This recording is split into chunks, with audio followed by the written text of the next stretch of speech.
Chapter 10. It had been 2 good months that Thien, the youngest son of a retired deputy commander-in-chief of the Royal Thai Army, had been a volunteer teacher at this Aka village. Time went by peacefully. The simple math he taught the kids had been passed on to their parents, who didn't have an opportunity to join a formal education, and yielded a good result. The farmers and ranchers became less susceptible to the tricks of the middlemen once they had learned how to observe the numbers on the scale and to tell if something was off. And even if they were still being taken advantage of here and there, it was a small cost and their livelihood improved quite noticeably. The teacher himself got accustomed to the hardships that had turned into his routine. He walked uphill to the school instead of running on a treadmill. He learned how to eat the simple food he cooked, rather than enjoying one in an expensive restaurant. He listened to crickets to fall asleep instead of the music in nightclubs. His body rejected less and less the new organ. His fluttered heart became less frequent, except when the massive officer was near. It was something beyond his control. The immunosuppressants he had would run out by the time the new year arrived. Yet, if he went downhill to see the doctor in Bangkok, his mother would have taken a hold of him, and he would never set foot here again. Thien tapped the pen on the desk. He had let the kids go home and been reviewing the homeworks alone till evening because the weather was fair. The city boy let out a long sigh and gazed aimlessly at the view outside.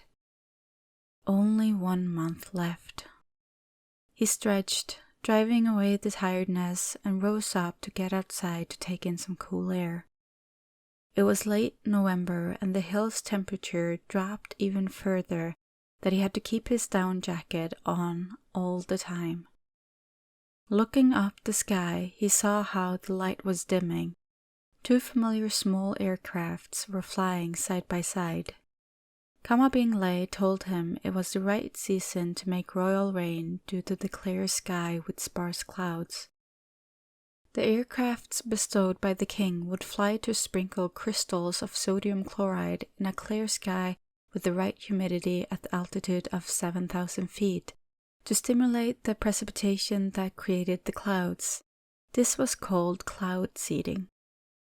As the clouds rose up to the altitude of 10,000 feet, the aircraft would return to drop calcium chloride crystals to feed the clouds. Once they got bigger, 2 aircrafts would dash into the clouds, attacking them, and one would drop sodium chloride crystals on the top of the clouds as the other dropped urea crystals at 45-degree angle. The rain clouds would then drop the rainfalls onto the ground, and the amount of rain depended on the size of the clouds. Thien inhaled the cool air for a while before returning to the classroom to pack and go home.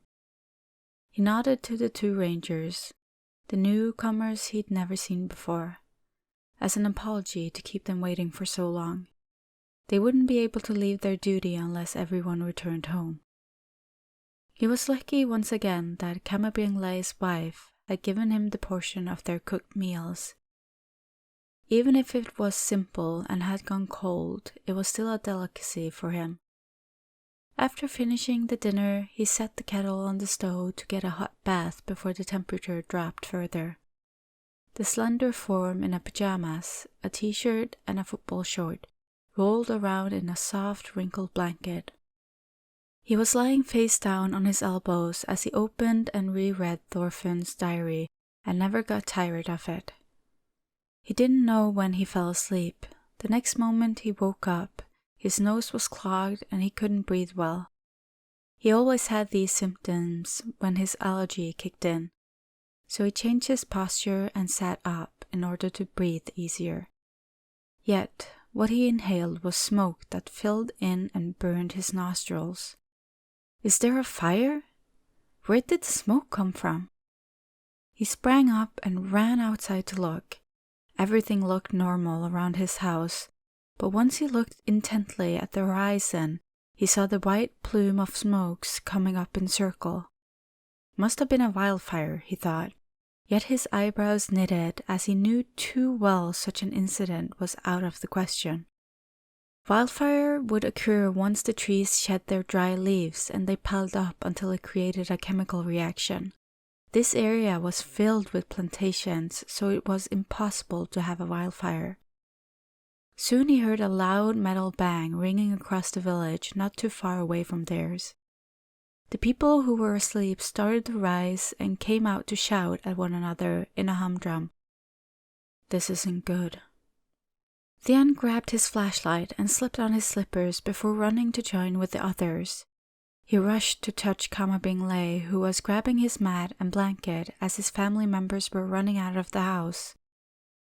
"Uncle, what's going on?" Binglay whipped around and got startled to see the teacher.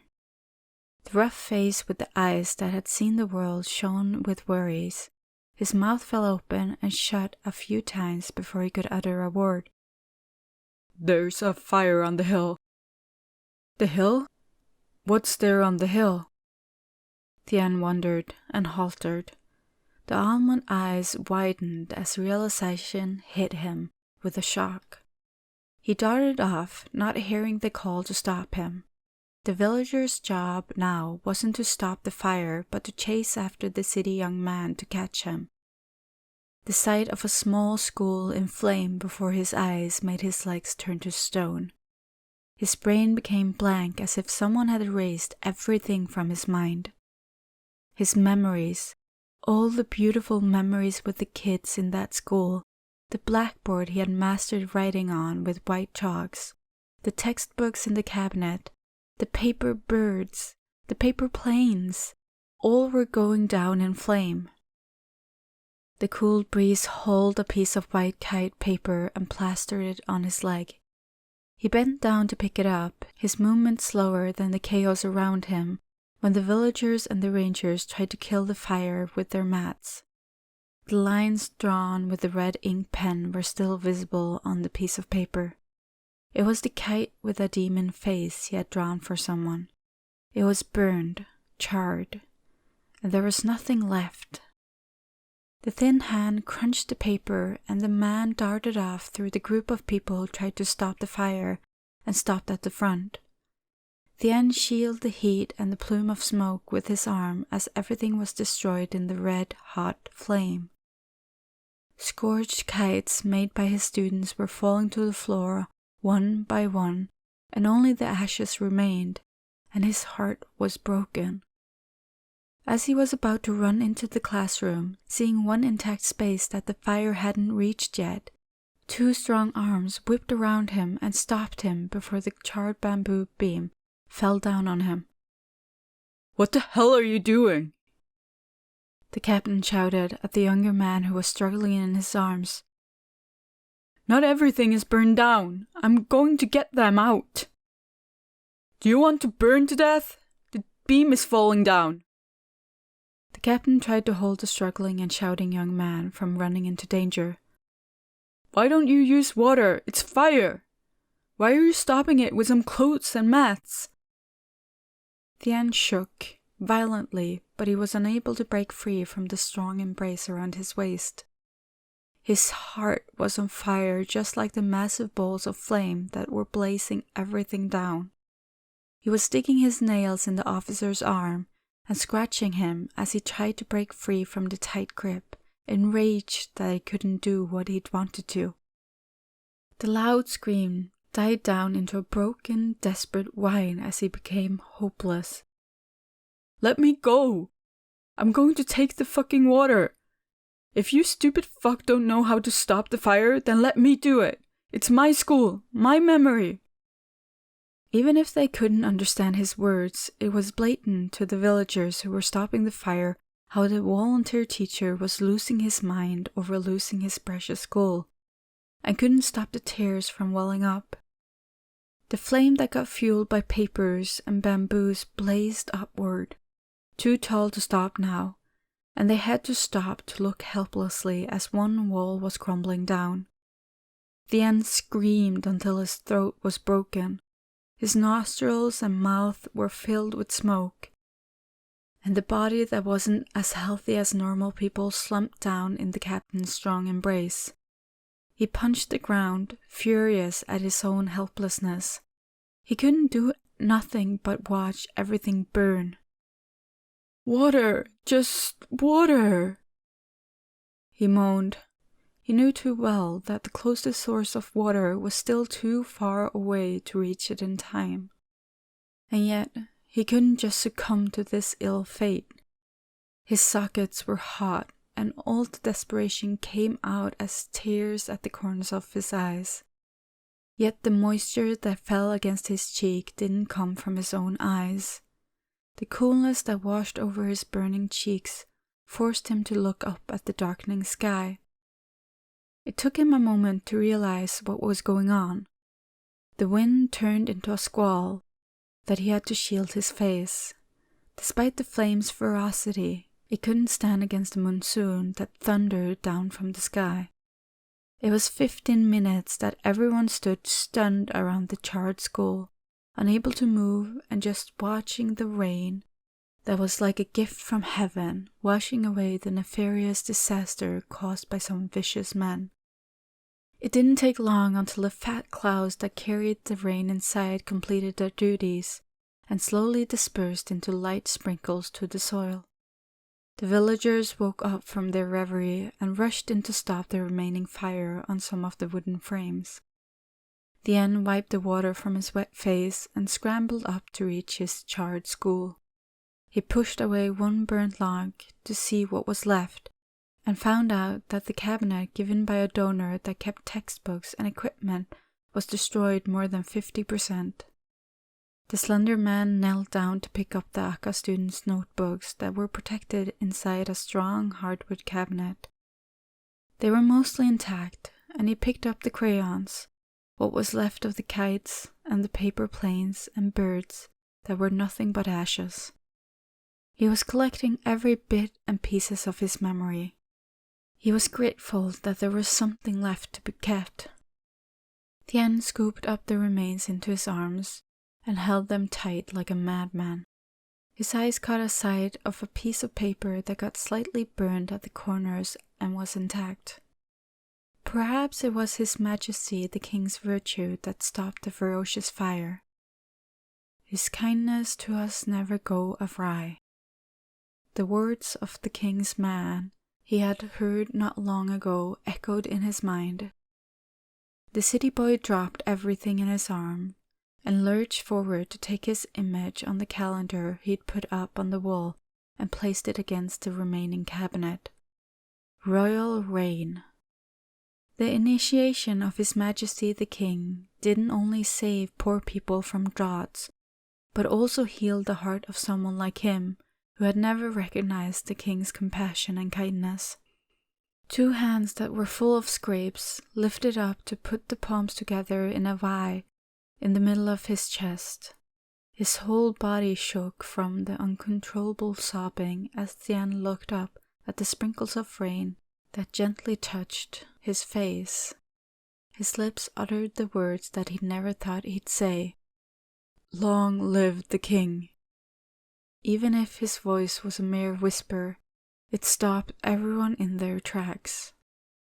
The villagers who were taking down the broken and crumbling wooden frames all looked at the teacher who crouched on the ground in the middle of charred study desks. Suddenly, a man shouted the same phrase, "Long live the King," in both Thai and the local dialects, followed by others in unison, until the echo of loyalty and gratitude rang out across the hills. They all knew in the bottom of their heart that miracle didn't exist, but His Majesty's royal initiatives did exist and spurred this phenomenon. The Akka villagers knelt down to the ground, lifting their hands in a Y above their heads and looked up at the sky that still rained down on them. Everyone was overwhelmed with gratitude, and even the hardened soldiers couldn't stop the tears from welling up in their eyes. The royal rain started to become drizzles. Fa Pan Dao villagers and the teacher helped taking away the intact desk with the minimal damages to repair. Thien lifted his hand that was ash-stained to wipe away the tears on his face until it also got smeared. He was staring at the damages with resentment in his heart. What had his students done to deserve this? Burning down their school? Then he halted. No, it wasn't the kids. It was him. That Master Sakata's son of a bitch. The city boy gritted his teeth, furious, and caught the glimpse of an armed force in green uniforms that resembled those of the military, but their berets and the emblems on the chest were clearly different. They must have been the border patrols, if he wasn't mistaken. Uncle Bienglais once told him that the villages in the vicinity were under the protection of the military's base. Yet, they worked with the border patrol police to maintain peace and livelihood of the people. In case of such severe incident, like this arson, the border patrol was the one on a manhunt. The hunt was done quickly, and they had found 3 men who had left the nearby village in the previous evening and only returned in the middle of the night. Upon searching the houses, the police found a gallon of gasoline and stained clothes hastily buried nearby. They put a premise that these villagers had taken money from some mafia to start the fire. The police had taken the suspects to the crime scene and reported their preliminary investigation to Captain Fufa. Then, all of the officers let out an alarmed shout as one young man was sprinting towards them like a hurricane and sweeping his leg up to slam a kick at the nearest suspect until the man fell back. As the Lionheart volunteer teacher was about to attack the next man, who was kneeling next to the first suspect, the captain took a hold of him on time. Thien tried to jump and gave the second man his double kick, but he was dragged away. "Let me go! Let me kill him!" Thien shouted, his voice broken with such vehement resentment. "You're going to be charged for attacking the suspect. You're going to jail instead of being a plaintiff." Fufa tried to stop the rascal who was struggling and shouting in his arms until the boy calmed down. He looked down at Thien, seeing how the boy was panting heavily and feeling his body temperature rise. It was unusual, but before he could ask, the young man simply slumped down. The captain turned the limp body and saw that the boy could barely keep his eyes open.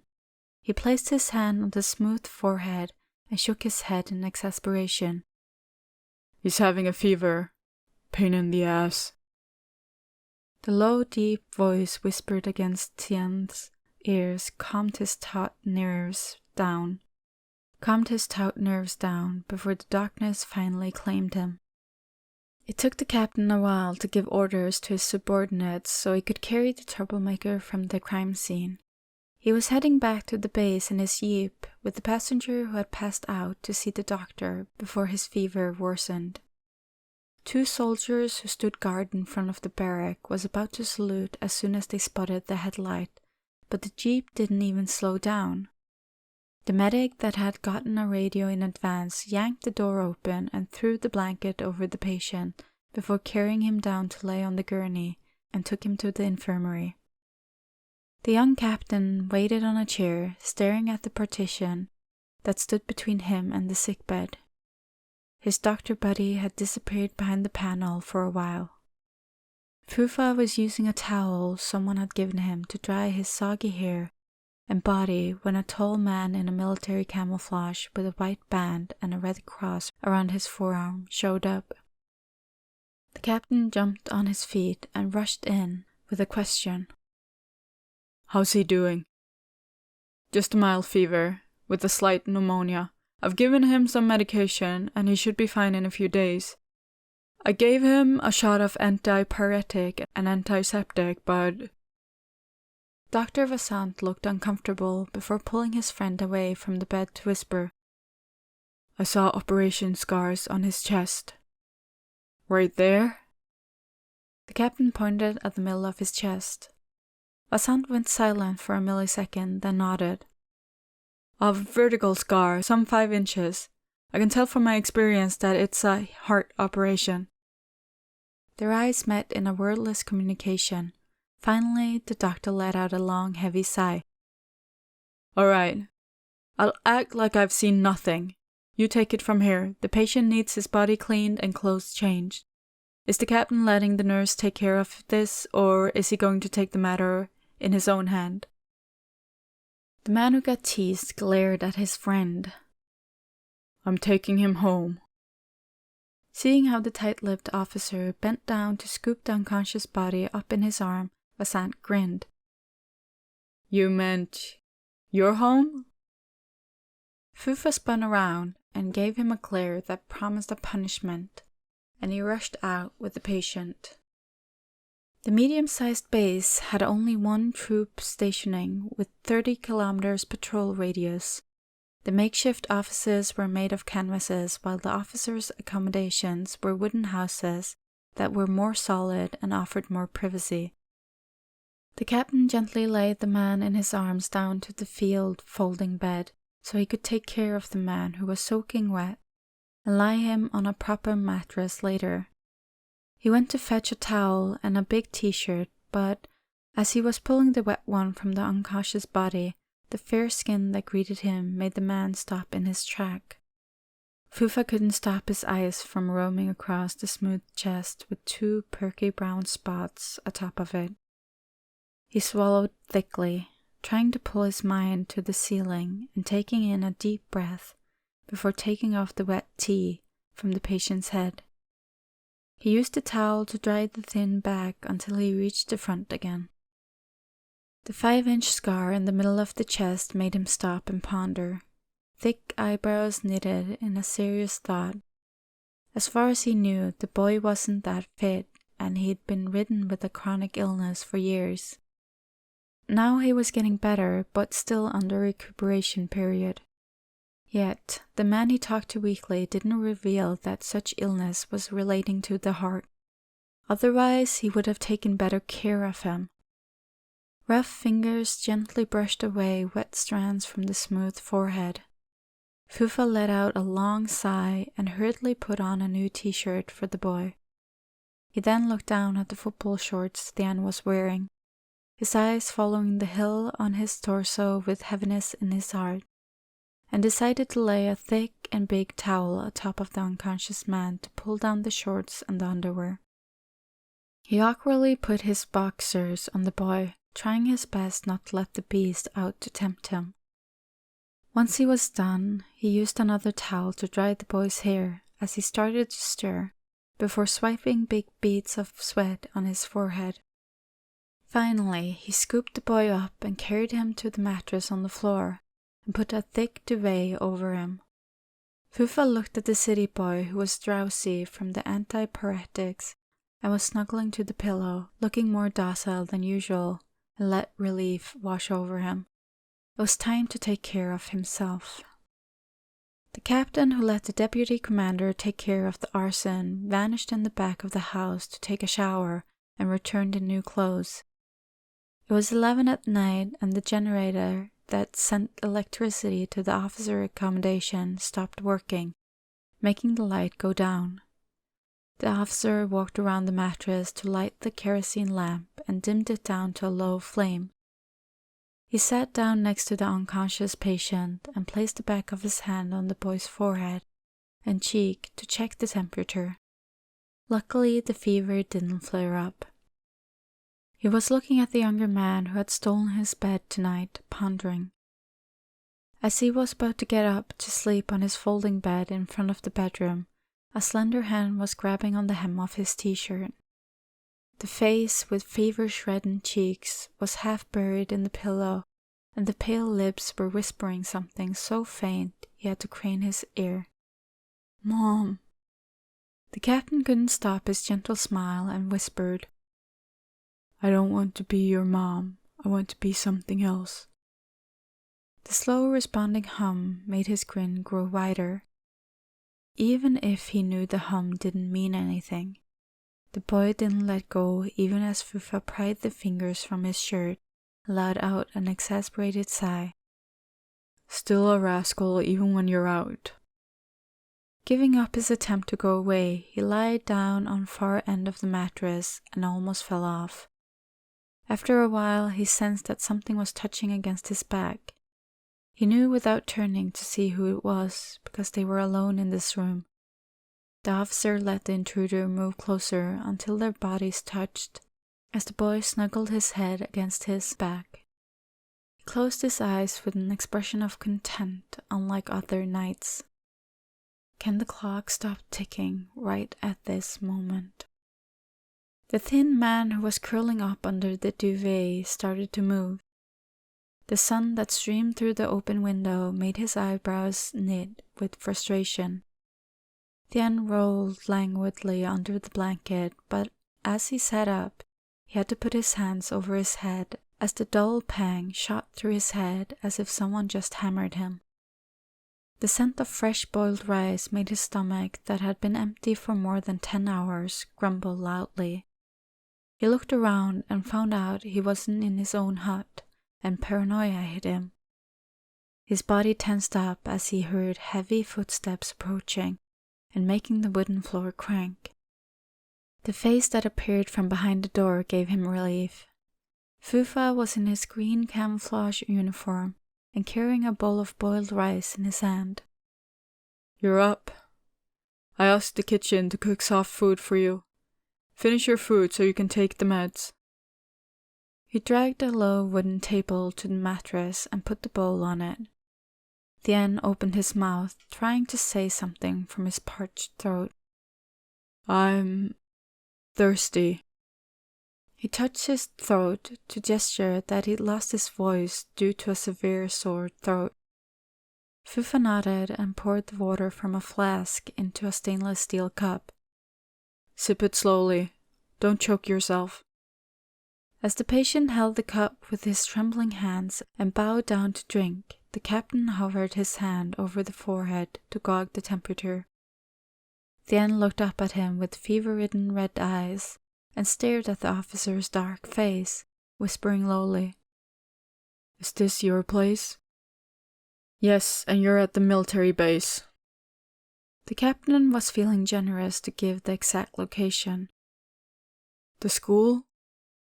Fufa shook his head, knowing full well what the younger man was about to ask. It's gone. It cannot be fixed.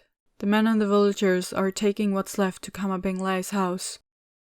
The almond eyes became even redder as tears welled up.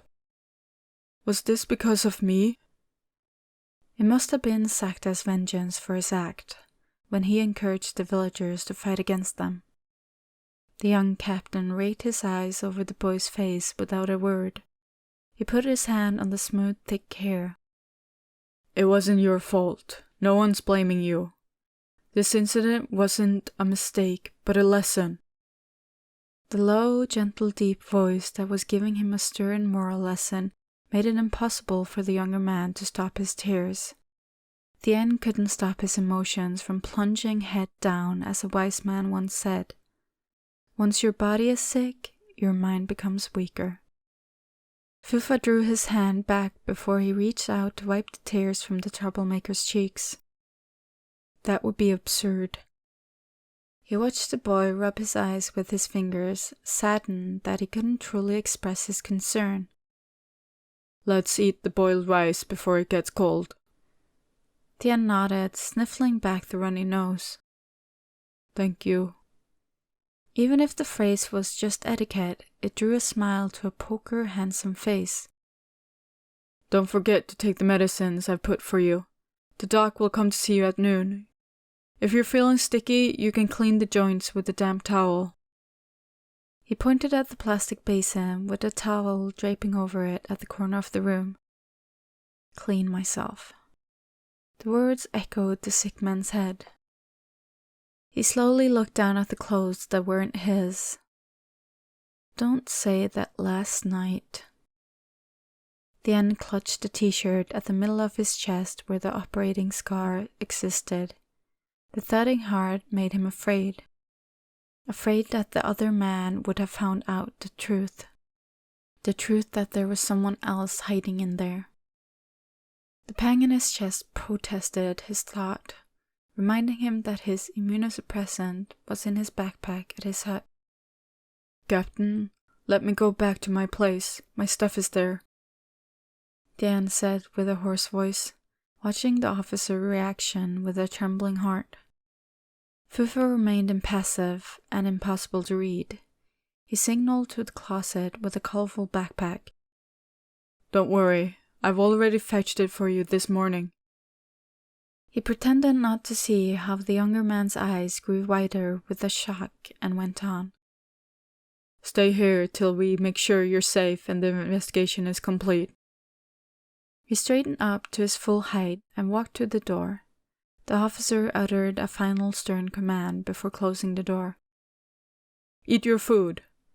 Are you waiting for it to get rotten?" Thien jumped and shot him a glare, having no voice to retort. The door was already shut, and the man on the mattress let out a heavy sigh. And he went on to munch on the boiled rice that was getting cold. Later, he stuffed all the antibiotics and ministers to him.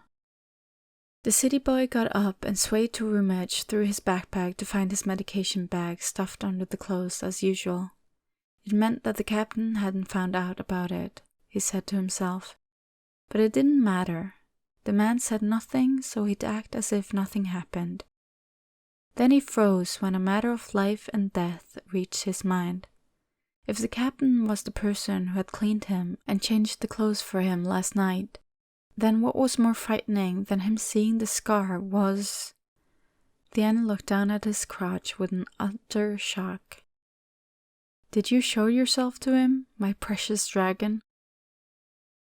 Around 1 o'clock in the afternoon, a man in a camouflage, like the rest of the men in the camp, showed up, but he bore a band around his forearm, a red cross on a white background, saying that he was a medical officer. He came up to the accommodation where the patient stayed, unannounced, and Captain Vassant, MD, knocked on the door a few times and opened it without waiting for a response. The slender body that huddled at the duvet, ridden with fever, slowly turned to look at the intruder. The droopy almond eyes reddened because of the high body temperature. "I, P'Doc Nam," a parched voice greeted almost inaudibly. He looked worse than before. "I'm coming by to check on you." The young doctor smiled and opened his handbag to pick an endoscope to examine the throat. "Open your mouth and say ah." Thien did as he was told and let out a dry ah. Vassant pressed down the stainless steel tool on his tongue and shone a flashlight to look for about a minute before pulling back. "Try not to speak and sip warm water regularly. I'm going to give you a double dose of antibiotics." The patient nodded as he watched the doctor put on a stethoscope to check his heart and lungs. Once he realized what the doctor was about to do, he tensed up and made the doctor chuckle. "I promise I won't rake up your shirt. I can listen through a fabric. The result is no different." Yet the doctor's words made the boy even more paranoid. Vassant let out a long sigh as he put on the stethoscope across the younger man's thin chest. "It's your right to tell no one, including me, but as a doctor, I'd like to see the medications, please. I want to give you the right drugs without causing any interactions." The sick man dropped his eyes. This had gone out of his hands. He was afraid that his time was tickling. Thien fell into a long silence before lifting a trembling hand to point at the backpack by the wall. The military doctor smiled gently at the younger man's compliance. He got up to look through the backpack until he found a package of medicine tucked at the bottom and read the English names, frowning deeply. "How long has it been?" Thien pressed his dry lips together and lifted up his hand to signal a number. It drew a loud protest from the doctor. "Just 5 months?" Vassant stuffed the package back and stormed back towards the mattress with a sour look on his face. Then he remembered to soften his voice.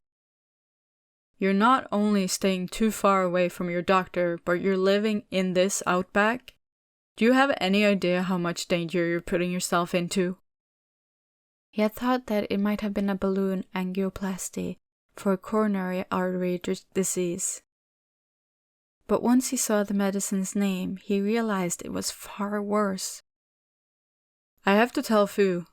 He's the one in charge of you, and if something happens to you, it'll be on him. Once he rose, his arm was snatched in a tight grip. The doctor felt the shaky force that tried to stop him from leaving. The younger man's eyes were shone with determination and hard-headedness that he stopped dead in his track. I beg you. The gasping whisper was forced out of Thien's sore throat. The doctor didn't move for a heartbeat and dropped down to sit on the floor. He pulled the boy's trembling hand and covered it with his hands. I want to know why you're holding so tight to this place. When the answer was silence, Vasant made a guess. Did you want to be a doctor, or did you want to try living in the outback? This time the patient shook his head to say no. Don't tell me it's because of Fu. Despite the reluctant look on his face, the city boy shook his head violently. The doctor, who was also great at catching lies, had a keen sense that he'd narrowed down the possibility and shot the last bullet. Or was it because of Thorfinn? The name of a dead woman he last expected to come out of the doctor's mouth made Thien's eyes widen. He tried his best to conceal his astonishment by lifting a hand to cover his head and dropped down on the mattress. My head hurts. Vasant saw how the man who was backed against the corner had a narrow escape and decided to cut him some slack. All right, have some rest then. I'm going to have a man bring you boiled rice in a few hours. Don't forget to take the meds I gave you. Seeing the boy nod hurriedly, he quietly backed away from the room. Thinking about the conversation that he had pushed him to talk, the doctor felt a heaviness settle in his stomach. If Crew Thorfinn, who had passed away, was a major player in this story, where did his friend stand in this triangle then? The new teacher was bedridden from both the fever and trauma about the school fire for good 3 days before he could get up again. He noticed that he'd seen much more of the captain when he was living in his own hut. Now, as they were living in the same house, he came to realize how busy the man was. He was occupying both the bedroom and the mattress that the house owner had to sleep in the folding bed. When the captain went to work, he wasn't up. At night, he fell asleep before the captain came home. Yet he knew that there was a warm, large hand caressing his head in his dream, as if he was a little boy. He was feeling much better. After talking to a surgeon who delivered him boiled rice and pork and egg in brown sauce, Thien stayed quietly inside the house, alone, until he got sick of it. He rummaged through the bookshelf and found that it was filled with military subjects. He looked through some of them, disinterested, but at least it killed his time. It was almost 9 in the evening when the captain returned to the operating base. He'd thought the sick boy must have fallen asleep, so he lingered around to talk with his men and the rangers from the Department of Forestry about an arrest on loggers. For the past few days, they almost caught them and had several face-offs. But all they got were the minions, not the major players. Fufa walked in the dark until he reached his house. The neon light that was still on made him frown. Intense eyes stared through the darkness at the patio and saw a long shadow casting on the ground. The boy was huddled under a blanket, sitting cross-legged and dozing off with an open book on his lap. He pulled the book from the troublemaker's hand and tapped on him. Why are you sitting in the cold out here? Your fever might come back. Thien rubbed his eyes and woke up. An answer slipped out of his lips without knowing it. I'm waiting for you. Both of them were caught off guard. Then the city boy raised his voice to hide his embarrassment. I'm waiting for you because I have something to ask. You've never been around. But it was too late. the stern face was now plastered with a wide grin. I get it. You're sitting out here in the cold and giving blood to the mosquitoes, not being in bed and resting, because you have a very important question for me, haven't you? Thien swallowed thickly and nodded, not knowing what the other man was up to. The officer in a green khaki camouflage uniform sat down, putting one knee up, and leaned in close. You could have just waited inside. Why are you putting yourself into trouble? The words were gentle, but Thien's cheeks reddened because he read between the lines. His hands balled into fists, his mouth opening and closing, and all he did was staring at the captain's wide shoulders as he walked into the house and laughed with himself. Thien pulled at the duvet, frustrated that he couldn't find the right retort. He got up and stomped his feet into the house to rile the captain up some more before the older man had fetched his loincloth and disappeared into the bathroom as if he'd read the boy's mind. 15 minutes later, Fufa came out with the loincloth around his waist, revealing his broad, naked, and tanned chest. He bent down to pick some clothes from the closet, feeling some intense stare at his back. Don't you think I might want some privacy? Hearing the sarcasm, the boy who sat cross-legged snorted loudly. If you're such a prude, you wouldn't walk in like this. This is my house, my room. You were the one who let me stay here. It's mine too. I gave you the mattress, or perhaps you want the folding bed outside? No way! The parched scream of protest made the captain shake his head in exasperation. Just a kid. Thien scowled, feeling petulant, and his eyes caught the scars across the captain's body. Some were old, some new, fresh stitches that still had a thread on it. Did you go out to war or something? When Fufa finished putting on a track pants under the loincloth, he turned towards the younger man, looking exasperated. Since he'd fallen ill days ago, he wondered if the troublemaker's brain had been killed by some viruses. I'm a soldier. A country's fence. My job is to go to war, right? He said nonchalantly, as if he was doing didn't matter that much. He reached towards the medical box on top of the closet. I know, He didn't have any idea it could be this perilous. Thien swallowed the word down and slowly crept towards the captain, who had sat down on the floor to tend his wound. The broad, powerful back was speckled with scars from a decade of serving his country. The man who had lived an opulent life like Thien had never realized how many lives, thousands and tens of thousands, had sacrificed to protect the peace in this country.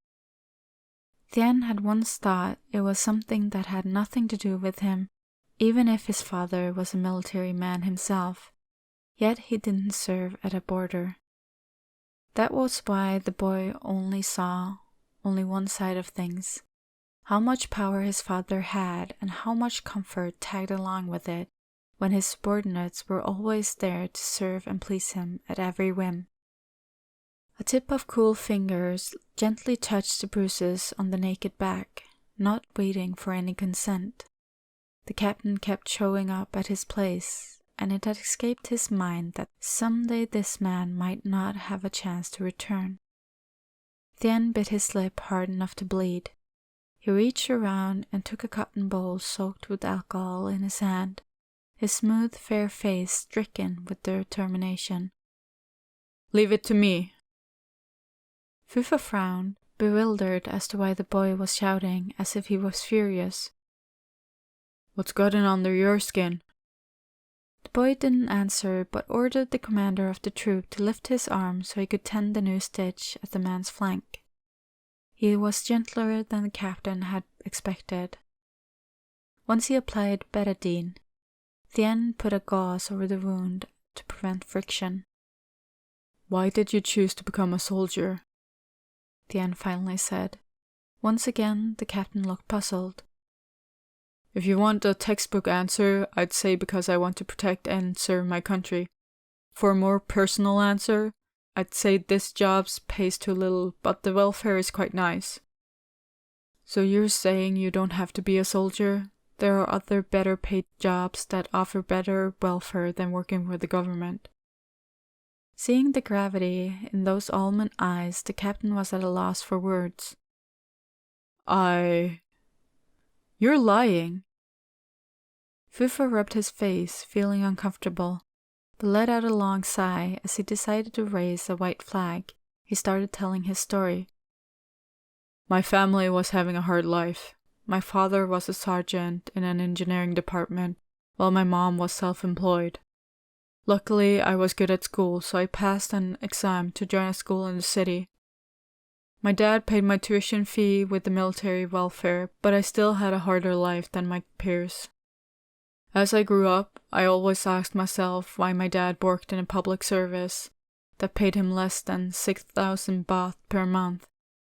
If he worked as a mechanic in some factories, he'd have been paid nearly 10,000. That meant my life would have been better. But one day my dad took me up the hill and pointed towards the buildings below. It was the first time I realized how vast this land was.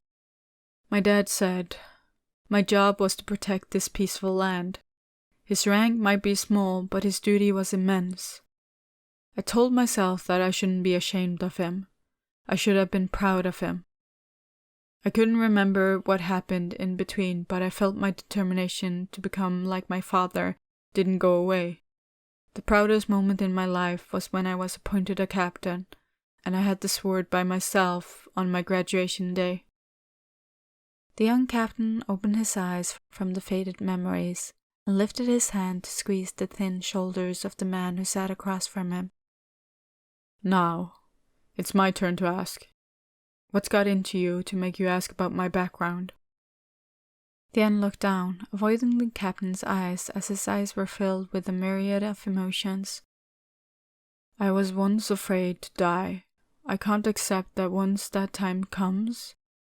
Every time you go out to patrol, aren't you feeling fearful? Everyone's afraid of death, Thien. Fufa's voice was more gentler than ever. I don't have anything left to worry about. My parents were gone. Perhaps this is a good thing. The chiefs never transferred me out here from the borders ever again. Even if the last statement was meant to be a joke, Thien didn't feel like laughing. The officer looked at the slender hand that was clutching at the tracking pants and smiled. He leaned in close, so close their nose almost touched. But if you're here to care about me, I'll promise I'll take better care of myself. Before Thien could look up, he had to close his eyes because warm lips were touching his forehead in a lingering, gentle kiss. The sweet sensation was rushing into his heart, making it thud and hum. He lifted his hand to clutch at his chest as if he was in pain, and pressed his reddened face tight against his strong neck, with a fresh, clean scent, not knowing what to do. What a sappy man. The retort in his ear made the young captain chuckle happily. Perhaps there was no beginning between them, but he wished this moment would last forever. Thien couldn't remember how and when he passed out last night. He recalled vaguely that the captain might have told him to take his pills before bedtime, and then things went black. He woke up again when the sun streamed into the room just like any other day. Yet today he heard footsteps on the wooden floor and chatting coming from the outside the bedroom. The man who started to feel better went to brush his teeth and washed his face. When he came out and opened the door, he found that Fufa was talking to his doctor best buddy. He looked between Dr. Nam, who was grinning widely, and the impassive captain, feeling suspicious but found nothing wrong. He stepped forward and cut through the conversation.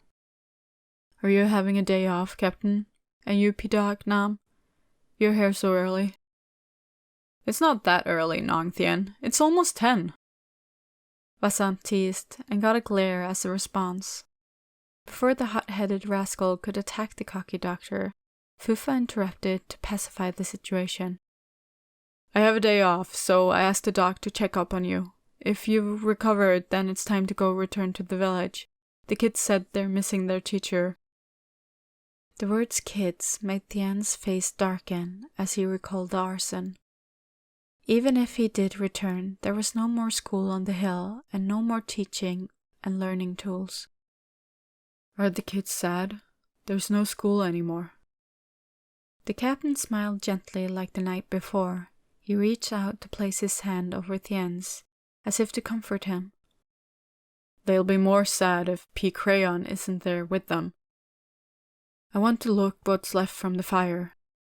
I'll take you there, Fufa said firmly. But now you take a shower. I already made warm bath for you. Thien nodded and returned to his room without any words. Dr. Vassant's eyes were widened with shock under the eyeglasses. You bastard! What kind of witchcraft is this?